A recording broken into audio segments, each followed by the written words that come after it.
오늘 당신과 함께 좀 깊게 파볼 주제는요. 실리콘밸리에서 요즘 정말 뜨거운 논란 또 관심 이걸 동시에 받고 있는 AI 스타트업입니다. 바로 클로월리인데요. 네, 맞습니다. 당신이 지금 보고 듣는 걸 실시간으로 분석해서 마치 옆에 보이지 않는 조수가 있는 것처럼 도와주는 그런 데스크톱 AI 비서라고 하더라고요. 그렇죠. 설립 초기부터 모든 것을 속여라. 이런 좀 도발적인 문구로 화제를 모았고요. 굉장히 짧은 시간에 대규모 투자도 받고 수익 성장도 아주 빨랐다고 합니다. 네네. 저희가 받은 자료들을 보면서 이 클로월리가 어떻게 이렇게 성공했는지, 그들만의 독특한 전략이나 기술, 또 이걸 둘러싼 윤리적 논쟁까지 한번 핵심만 짚어보겠습니다. 좋습니다. 시작부터 정말 흥미로운데요. 그 공동 창업자가 콜롬비아 대학생 때 코딩 인터뷰에서 약간 부정행위 툴 같은 걸 만들다가 정화까지 당했는데 네. 이걸 뭐 숨기거나 그런 게 아니라 오히려 회사 정체성의 핵심으로 딱 내세웠다는 점이요. 네. 그렇죠.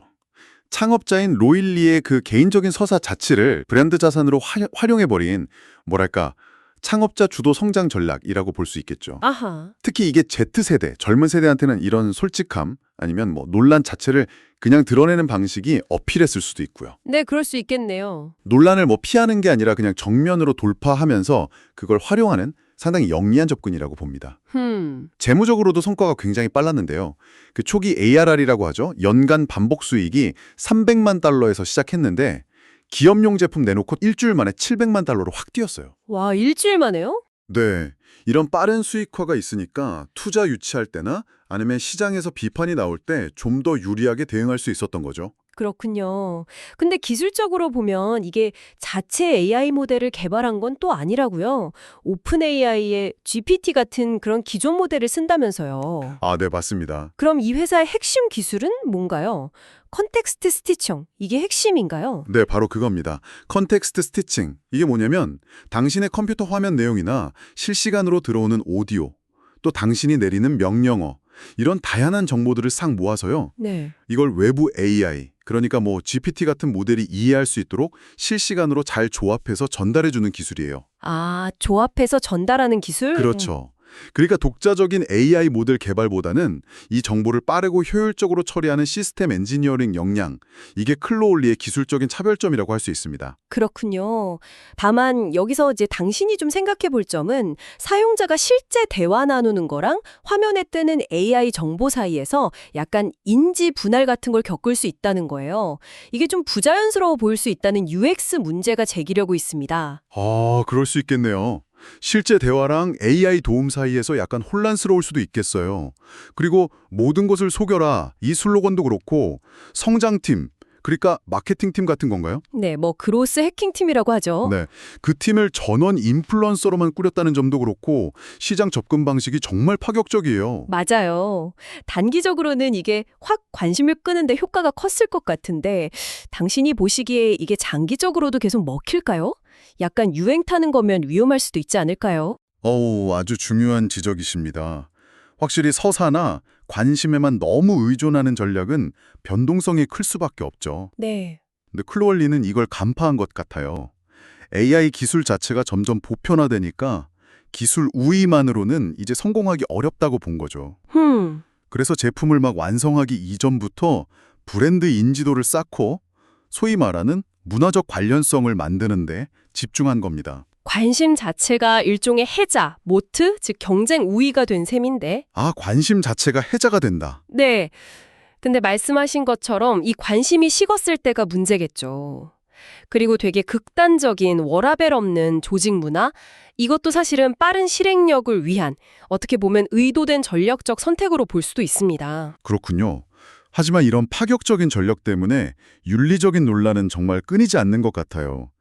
이게 생산성을 높이는 도구냐 아니면 그냥 속이는 도구냐 이런 논쟁부터 시작해서 개인정보 보호 문제까지요. 바로 그 점이 클로울리의 핵심 딜레마입니다. 제품의 가장 큰 장점이라고 할 수 있는 탐지 불가능성. 이게 동시에 가장 큰 윤리적, 법적 문제를 일으키는 거죠. 예를 들면 유럽의 GDPR 같은 엄격한 개인정보 보호 규정을 위반할 소지도 있고요. 네. 심지어는 이걸 탐지하려는 안티-클로얼리 기술이나 서비스 시장까지 생겨났어요. 아, 그런 것도 생겼군요. 네, 이건 클로얼리의 영향력이 그만큼 크다는 걸 보여주기도 하지만 동시에 장기적으로는 사업의 큰 위협 요인이 되는 거죠. 경쟁 환경은 좀 어떤가요?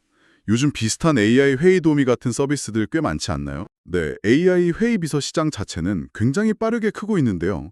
근데 클로얼리는 좀 달라요. 보통 Read.ai나 Fathom 같은 서비스들은 회의가 끝난 다음에 분석해주거나 요약해주는 데 초점을 맞추거든요. 아, 후처리군요. 그렇죠. 근데 클로얼리의 핵심은 실시간 그리고 은밀한 지원에 있습니다. 바로 이 지점에서 락딘 AI 같은 서비스들과 직접 경쟁한다고 볼 수 있죠. 실시간 은밀함. 네.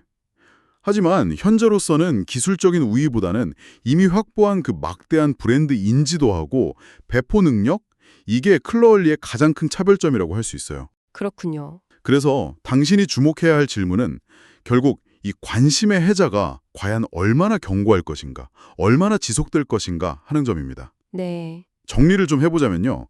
클로얼리는 정말 논란을 연료 삼아서 서사와 인플루언서를 통해 폭발적으로 성장한 뭐랄까 AI 시대의 새로운 성공 방정식을 보여주는 사례라고 할 수 있습니다. 네. 최상위 VC들의 지지를 받고 있고 수익화로 굉장히 빠르고 또 기업 시장에서도 나름의 성과를 내고 있다는 점은 분명한 강점이죠. 그렇죠. 하지만 그 태생적인 속임수라는 이미지에서 오는 윤리적 문제나 평판 리스크, 그리고 아까 말씀드린 인지 분원 같은 잠재적인 UX 결함, 또 안티클로얼리 기술의 등장은 상당히 심각한 도전 과제들입니다. 네. 앞으로 넘어야 할 산이 많아 보이네요. 그렇습니다.